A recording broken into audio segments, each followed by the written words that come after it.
Hello guys, नमस्कार। मैं Virat classes YouTube channel से निरंजन सर आप लोगों को विराट क्लासेस की ओर से स्वागत है। आइए आज 12th क्लास के बायोलॉजी का अध्याय 6 वंशागति का आणविक आधार मोलकुलर बेसिस ऑफ इनहेरिटेंस लेकर के आए हैं। इस चैप्टर को हम लोग पार्ट बाय पार्ट पढ़ेंगे, यानी भाग बाय भाग। इसका रीज़न ये है कि यदि हम लगातार अगर बता दें तो ऐसा होगा कि लंबा वीडियो बन जाएगा और आप देख नहीं पाएंगे और गैदरिंग हो जाएगी। तो उस गैदरिंग से बचने के लिए हम लोग पार्ट बाय पार्ट पढ़ें, मज़ा आ जाएगा पढ़ने में, समझ में भी आएगा बहुत अच्छा से। तो मैं आप लोग से एक ही रिक्वेस्ट करूँगा कि यदि अगर वीडियो आपको अच्छा लगेगा तो सब्सक्राइब कीजिएगा, इस चैनल को शेयर कीजिएगा और लाइक कीजिएगा कि ताकि हमें हौसला मिलते रहे। क्योंकि यूट्यूबर लोग का बहुत बड़ा बल जो होता है, ताकत जो होता है, आप लोग का सपोर्टिंग होती है। तो आपको अच्छा लगे तो ज़रूर सपोर्ट कीजिए और हम वीडियो बनाने के लिए तत्पर रहेंगे। तो आइए आज छठा चैप्टर पढ़ना हम लोग को वंशागति का आणविक आधार। ये वंशागति का अर्थ समझते हैं आप लोग? वंशागति का मतलब होता है माता पिता के लक्षण, माता पिता को जो गुण होते हैं वो बेटा और बेटी में कैसे स्थानांतरित होता है, कौन लेकर के आता है। माता या पिता का बाल भूरा है तो बेटा या बेटी का बाल भी भूरा होता है, देखे होंगे आप अक्सर।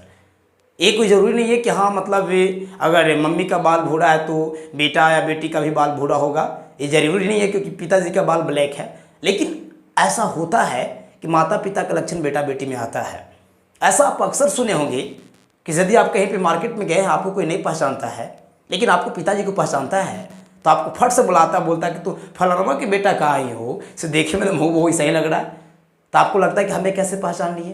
बच्चों, आपके माता पिता का जो स्ट्रक्चर था वो स्ट्रक्चर देख करके आपको पूछने का काम किए थे। तो आइए यही समझेंगे कि माता पिता के लक्षण को बेटा बेटी में जो पदार्थ लेकर के आता है उसे आणविक आधार कहते हैं। वो आणविक आधार को समझेंगे, कौन लेकर के आता है। इसके लिए पहले गुणसूत्र जानना होगा। मनुष्य के शरीर में गुणसूत्रों की संख्या 46 होती है। कितनी होती है? 46 होती है। देखिए ये गुणसूत्र बना देते हैं।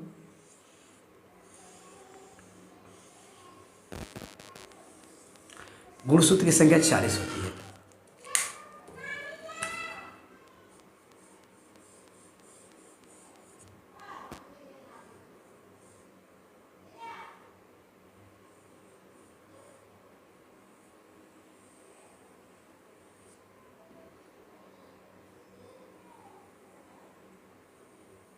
ये है गुणसूत्र।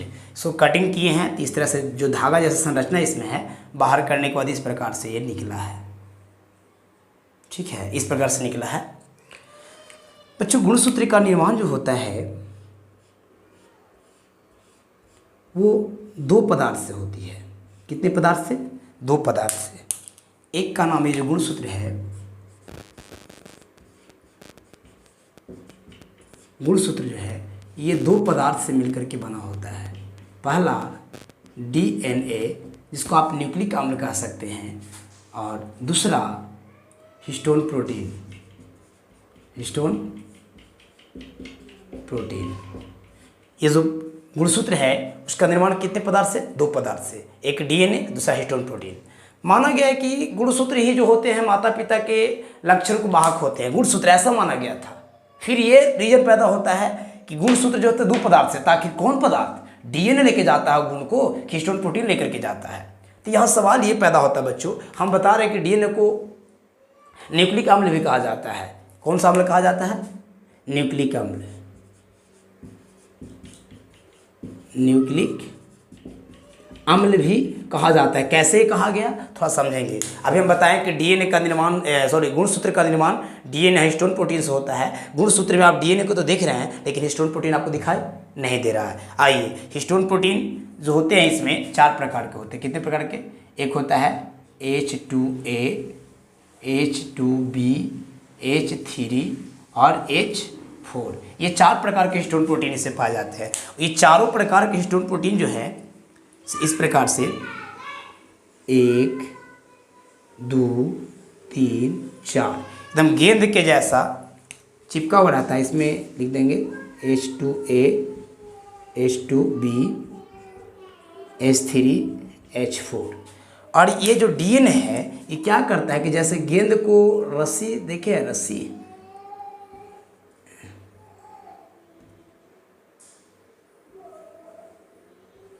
इस प्रकार से अंदर से आएगा। प्रोटीन क्या प्रकार के? 4 प्रकार के, H2A, H2B, H3 और H4। चारों एकदम बिल्कुल एकत्रित हो जाता है और DNA इन चारों हिस्टोन प्रोटीन को रस्सी जैसा लपेट लेता है। समझ गए? और ये संरचना को सबसे पहले देखा स्वीडन के वैज्ञानिक फ्रेडरिच मिसर ने। स्वीडन के वैज्ञानिक फ्रेडरिच मिसर ने। बच्चों ये केंद्रक में था न्यूक्लिक अम्ल, इसलिए फ्रेडरिच मिसर ने, यानी मिसर ने इसे केंद्रक में पाए जाने की वजह से न्यूक्लिन कह दिया। क्या कह दिया? न्यूक्लिन। याद रखना, क्या कह दिया था? न्यूक्लिन। लेकिन बाद में जाकर के एक वैज्ञानिक थे, उनका नाम था अल्टमान। क्या नाम था?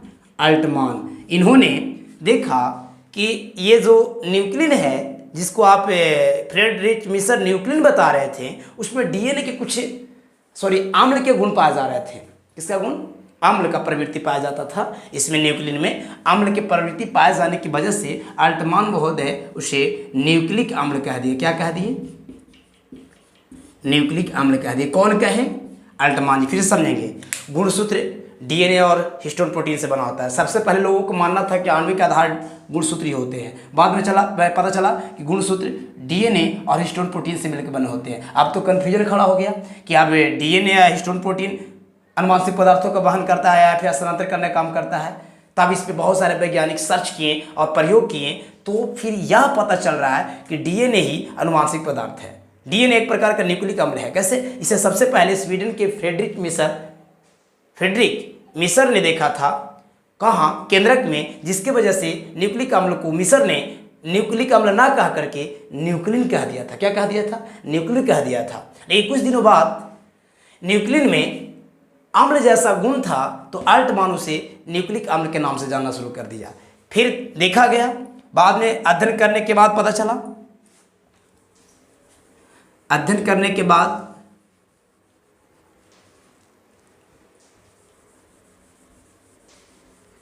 पता चला कि ये जो न्यूक्लिक अम्ल है ये 2 प्रकार के होते हैं। कितने प्रकार के? हाँ, कितने प्रकार के? 2 प्रकार के। एक में हो गया DNA, जिसको आप कह सकते हैं deoxy ribo nucleic acid, nucleic अम्ल कह दीजिए, एसिड इंग्लिश शब्द है, ठीक है। और इसी का दूसरा रूप जो है RNA है। क्या है? RNA है। इसको बोलेंगे राइबो न्यूक्लिक अम्ल बोल दीजिए।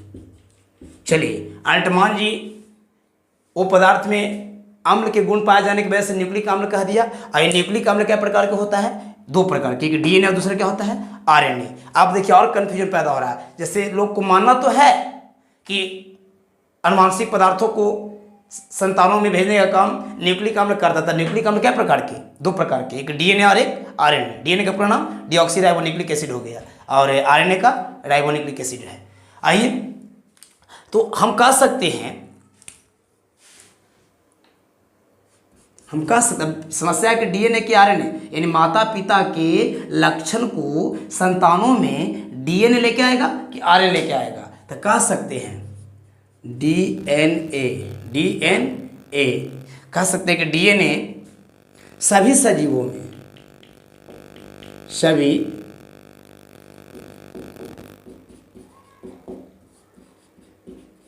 में, आनुवांशिक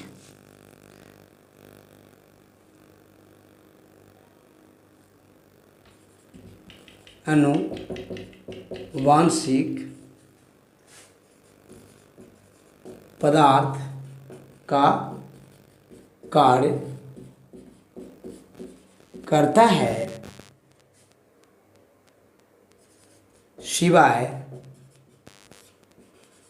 कुछ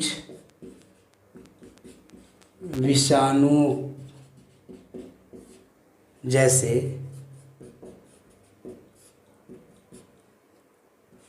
HIV और TMV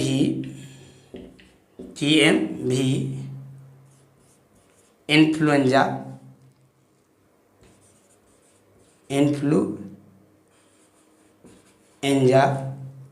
में RNA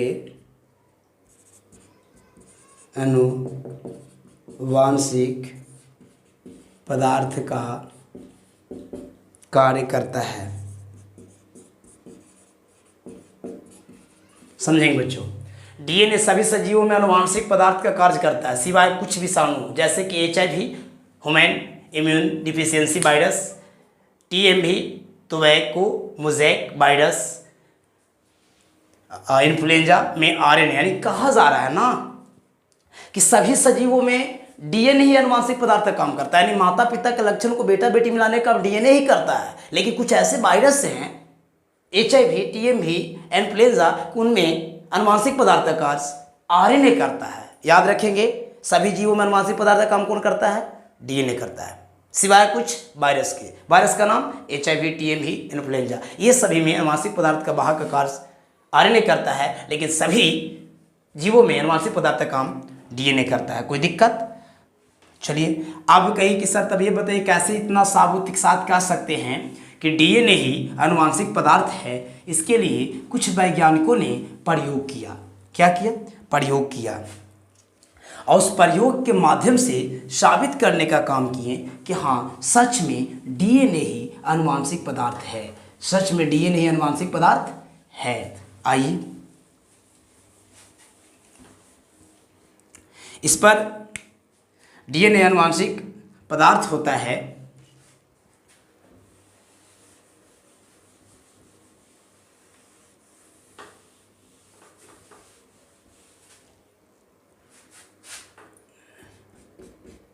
DNA आनुवांशिक पदार्थ होता है। DNA आनुवांशिक पदार्थ होता है। सन 1902 ईस्वी में सटन व बोवेरी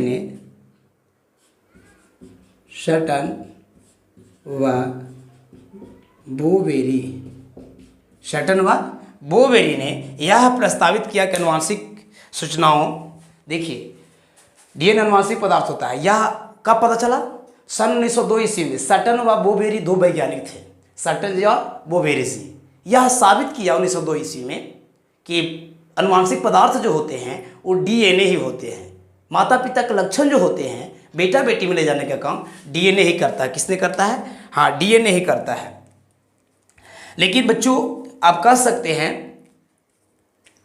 DNA के प्रयोग करेंगे तब तो पता चलेगा। DNA के आनुवांशिक पदार्थ होने का पक्ष में प्रमाण, बहुत सारे प्रमाण दिया गया है। DNA के आनुवांशिक पदार्थ होने के पक्ष में प्रमाण है ना। देखिए इन लोग साबित कर दिए 1902 ईस्वी में सटन व बोवेरी ने साबित कर दिया कि आनुवांशिक पदार्थ DNA ही है। लेकिन जब तक का प्रमाण साइंस देखिए उसी को मानता है जो प्रमाण देता है। आज तक भूत को साइंस नहीं माना।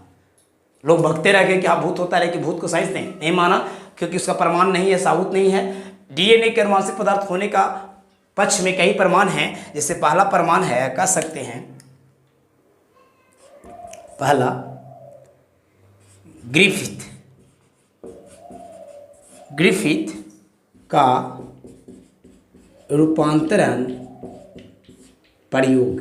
ग्रिफिथ का रूपांतरण प्रयोग, पहला एक वैज्ञानिक का नाम था ग्रिफिथ ने DNA के आनुवांशिक पदार्थ होने का प्रमाण दिया। वैसे ऐसे बहुत सारे वैज्ञानिक दिए, तब जाकर के आज हम लोग मान रहे हैं कि हाँ DNA आनुवांशिक पदार्थ है। आइए ग्रिफिथ जी क्या बताएं। इन्होंने ये बताया कि जितने भी स्तनधारी होते हैं उस स्तनधारी में जितने भी स्तनधारी होते हैं उन स्तनधारियों में एक बीमारी होती है निमोनिया। क्या होती है? निमोनिया। वो निमोनिया उत्पन्न करने वाले जीवाणु जिसका नाम न्यूमोकोकस था। देखिए सभी स्तनधारियों में एक बीमारी होती है, वो बीमारी का नाम है निमोनिया। निमोनिया रोग उत्पन्न करने वाला जीवाणु का नाम है, आप कह सकते हैं न्यूमोकोकस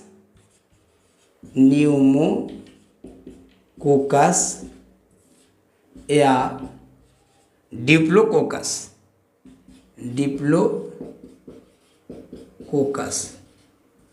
न्यूमोनी।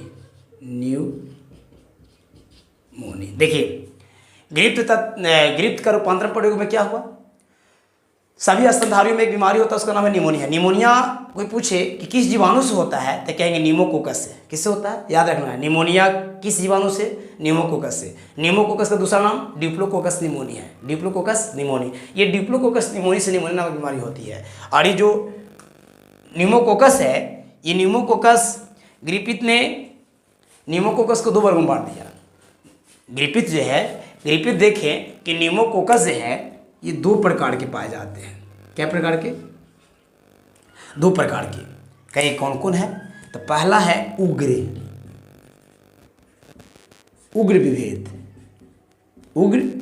विभेद। इसे हम कह सकते हैं virulent VIRULE and virulent strain STRAIN, यानी उग्र विभेद वायरुलेंट स्ट्रेन। इसको हम लोग अस्मुथ ही बोलते हैं। क्या बोलते हैं? अस्मुथ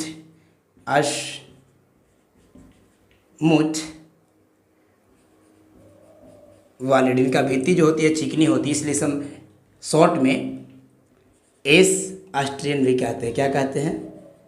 एस स्ट्रेन। याद रखेंगे, क्या बोलेंगे? एस स्ट्रेन बोलेंगे। एक का नाम उग्र विभेद और दूसरा का नाम अनुग्र विभेद,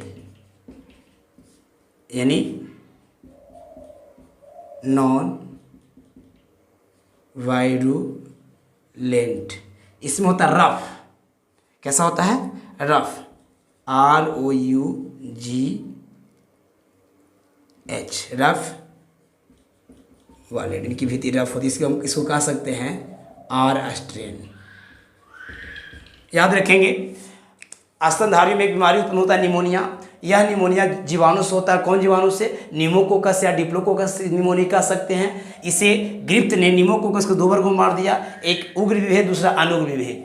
उग्र विभेद को हम लोग स्मूथ वालेट कहते हैं, क्योंकि इसकी भित्ति जो होती है चिकनी होती है। भित्ति चिकनी होने की वजह से स्मूथ वालेट कह सकते हैं। आप सोचेंगे कि स्मूथ वालेट यानी चिकनी भित्ति जब रहेगा तो इसको उग्र विभेद ना कह करके आप एस स्ट्रेन भी कह सकते हैं। अनुग्र विभेद जो है ये रफ यानी खुदरी इसकी भित्ति होती है, इसलिए हम इसको रफ वालेट यानी आर स्ट्रेन भी कह सकते हैं। मुख्य रूप से आप कहेंगे कि न्यूमोकोकस जो होता है वो 2 तरह के होते हैं, एक एस स्ट्रेन और दूसरा आर स्ट्रेन। एक एस स्ट्रेन है, एक आर स्ट्रेन होता है। तो जो एस स्ट्रेन है बच्चों, एस स्ट्रेन है, इसके बारे में कुछ हम बात बोलते हैं। एस स्ट्रेन का जो निर्माण होता है, इनका एस स्ट्रेन का इनका बाहरी आवरण पॉलीसैकेराइड का बना होता है। पॉलीसैकेराइड का बना होता है। एस स्ट्रेन का बाहरी आवरण जिससे कोशिका बना होता है पॉलीसैकेराइड का, और यह निमोनिया रोग उत्पन्न करता है। यह न्यूमोनिया रोग उत्पन्न करता है। कौन करता है बच्चों? निमोनिया रोग उत्पन्न करता है। अब इसके बारे में उग्र विभेद के बारे में बताना है, एस स्ट्रेन के बारे में कि एस स्ट्रेन का बाहरी आवरण कैसा होता है? पॉलीसैकेराइड का बना होता है, और यह निमोनिया रोग उत्पन्न करता है। कौन सा रोग उत्पन्न करता है? निमोनिया रोग उत्पन्न करता है। बच्चों ये भी कहेंगे कि इनकी जो दीवार होती है चिकनी होती है, एकदम कैसी?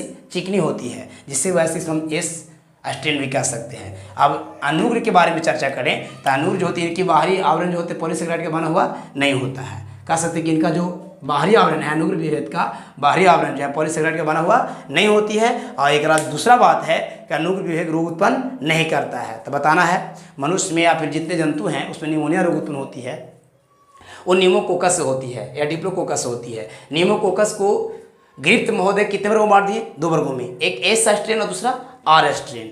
एस स्ट्रेन बीमारी उत्पन्न करता है, इसकी भीति चिकनी होती है। आर स्ट्रेन बीमारी उत्पन्न नहीं करता है, इसकी चिकनी इसकी भीति जो होती है सो खुरदरी होती है। कैसे होती है? खुरदरी होती है बच्चों। आप कह सकते हैं इसको मिटा दें।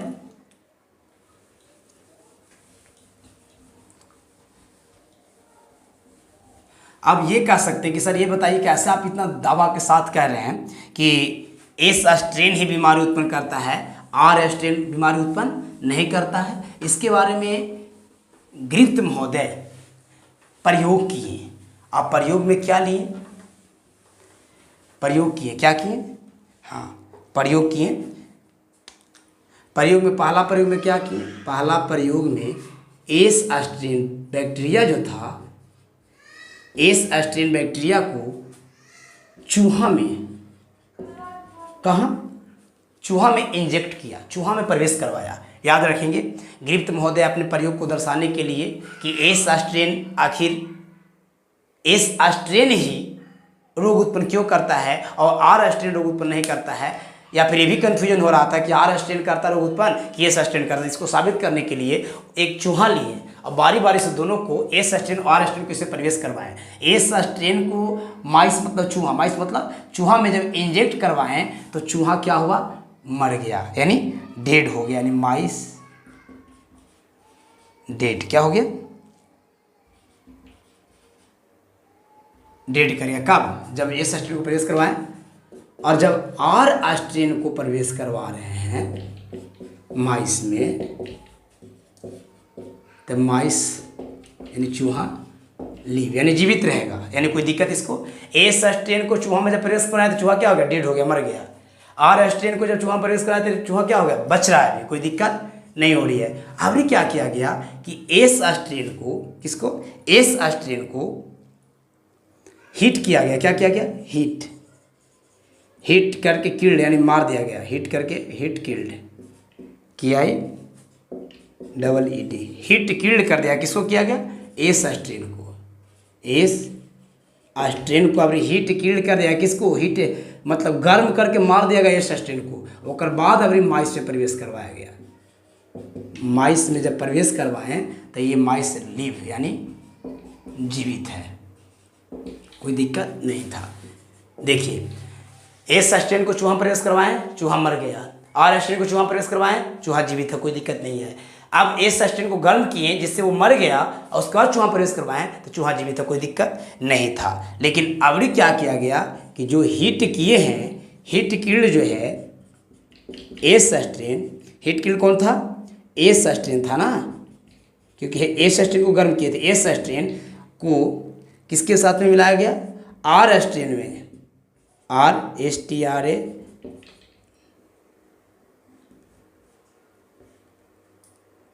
देखिए आर स्ट्रेन में जब प्रवेश करवाया गया, देखिए हिट किल्ड एस स्ट्रेन को आर स्ट्रेन के साथ में मिला दिया गया और तब दिया गया माइस में, इंजेक्ट किया गया माइस में, चूहा प्रवेश कराया गया। तब माइस क्या हो गया? मर गया। माइस क्या हुआ? मर गया। देखिए गिरफ्त महोदय बताएं कि ये जो बैक्टीरिया होती है वो 2 प्रकार के होते हैं, एक एस स्ट्रेन एक आर स्ट्रेन। वो साबित कर चुके थे कि आर स्ट्रेन जो होता है रोग उत्पन्न नहीं करता, रोग उत्पन्न करता है कौन? एस स्ट्रेन करता है। इसके लिए उन्होंने एक चूहा लिया, चूहा में बारी बारी से पहले एस स्ट्रेन को प्रवेश कराया, चूहा क्या हो गया? मर गया। आर स्ट्रेन को प्रवेश करवाया, चूहा जीवित रह गया। लेकिन जैसे ही एस स्ट्रेन को गर्म किया और चूहा में प्रवेश किया तब चूहा कुछ नहीं हुआ, जीवित रह गया।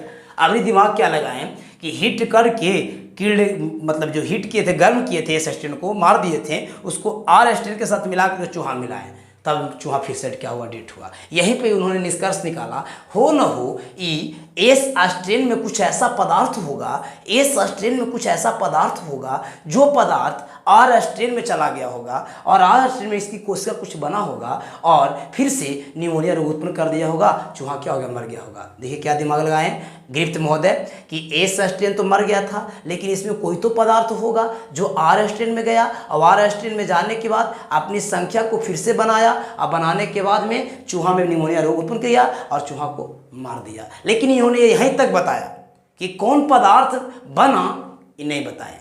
एस स्ट्रेन को मार दिया गया था और आर स्ट्रेन में जब इसको मिला करके माइस में प्रवेश करवाएं तो एस स्ट्रेन में से कौन सा पदार्थ आर स्ट्रेन में गया, इन्होंने नहीं बताया।